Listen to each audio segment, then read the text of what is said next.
이대천자지제의 존재를 알게 된 흥선, 박재상에게 이 명당이 어디 있냐고 묻자 박재상은 이대천자지지가 맞지만 이대 후에는 절손되는 흉지였음을 잘 알고 있었기에 그런 곳은 본 적이 없다고 답한다. 그러나 이대천자지제의 존재를 알게 된 흥선은 광기에 사로잡히게 되는데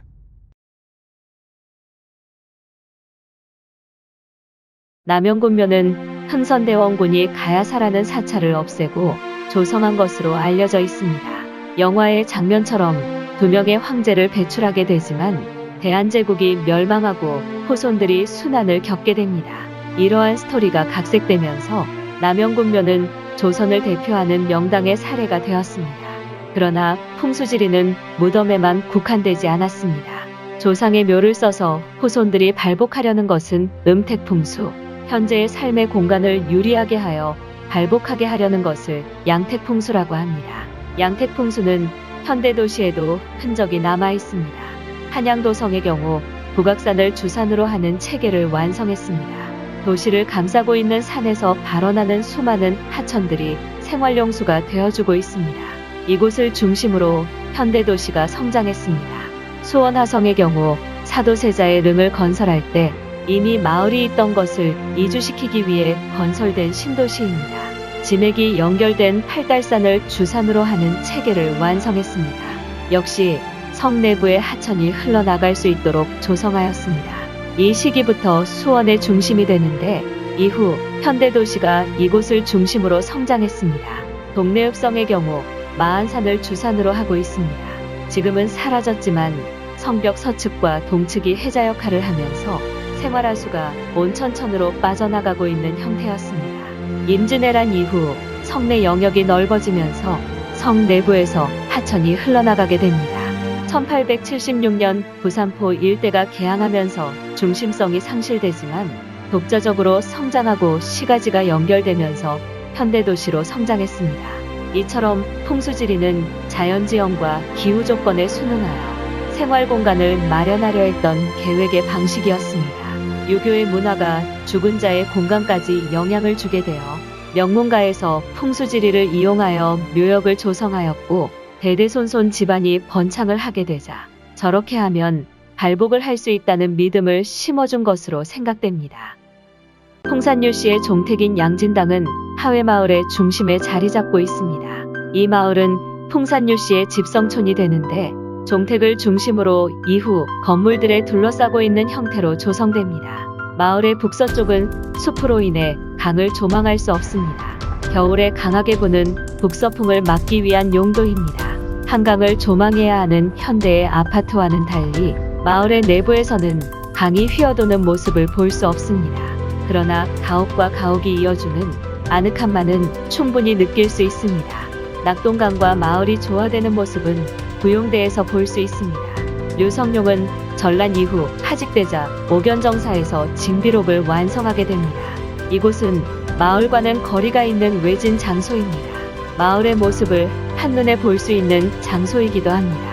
즉 풍수지리의 규칙보다는 개인의 상황이나 용도에 따라 유리한 구조로 건물을 조성했다는 것을 알려주고 있습니다. 그러나 류성룡은 건강을 잃게 됩니다. 처절했던 전란의 경험을 최대한 남기고자 했던 생의 마지막 의지는 아늑함과 안녕을 추구했던 풍수지리의 공간 배치와는 거리가 멀었기 때문입니다. 현대에 이르러 건축과 난방기술이 발달하여 더 이상 자연에 순응하는 형태의 배치를 고집하지 않아도 되었습니다. 하지만 집안에서 자연 풍경을 볼 수 있었던 과거의 집과는 달리 현대의 집은 구조물에 쌓여 자연 풍경을 보기가 어려워졌습니다. 더 크게, 더 높이 지어 자연지형을 집에서 조망하려는 형태로 변화하게 됩니다. 자연에 순응하지 않아도 되는 현대도시는 새로운 가치관이나 국가관 또는 정체성을 부여하기 위해 공간 배치의 원칙을 부여하기도 합니다. 워싱턴 DC의 경우 워싱턴 기념탑을 기준으로 축을 의도적으로 설계했습니다. 백악관은 워싱턴 기념탑을 지나 제퍼슨 기념관을 바라보고 있습니다.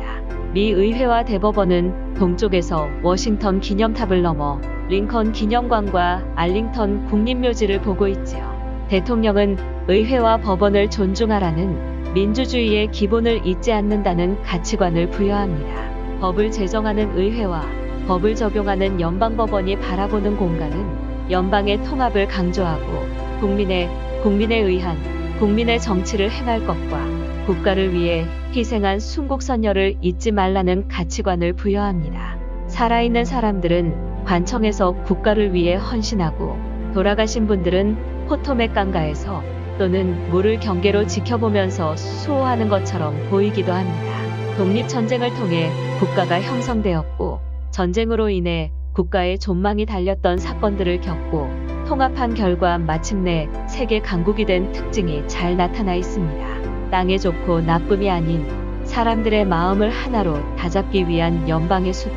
결국 그 공간을 받아들인 사람들은 인류 최초의 공화국의 형태를 오랫동안 유지했습니다. 수도 한양을 설계했던 정도전은 자연지형과 기후조건만을 따른 풍수지리의 공간 배치와 유교 사상을 결합한 도시 설계를 진행했습니다. 미신적인 내용은 받아들이지 않았습니다. 성리학을 바탕으로 관료들이 현안을 실질적으로 다루고 왕을 보좌하는 형태의 정치를 바랬기 때문입니다. 현대의 우리의 도시도 현대사회가 지향해야 하는 공간에 대한 고민을 해야 할지도 모릅니다. 개발을 진행하면서 담을 쌓고 사람과의 거리감이 멀어지는 계획이 된 측면이 있기 때문입니다. 아이러니하게도 현대 주거에도 전통적인 배치와 풍수지리와 연관된 것들이 많습니다. 자연적인 공간 배치 기법이라는 사실은 묻히고 부유해지고 발복할 수 있는 방법만을 이용했던 측면도 있기 때문입니다. 이러한 형태를 보고 풍수지리는 그저 미신이라고 치부해버리는 게 속이 시원할지도 모릅니다. 천년의 삶을 이어준 풍수지리는 억울하겠군요. 풍수지리는 죄가 없습니다. 기술이 발달되기 이전 최대한 아늑하고 안전한 마을을 조성하려고 했던 가치 철학을 오히려 현대사회에 맞게 조정할 필요가 있을 뿐이죠. 문제는 과도한 욕심입니다.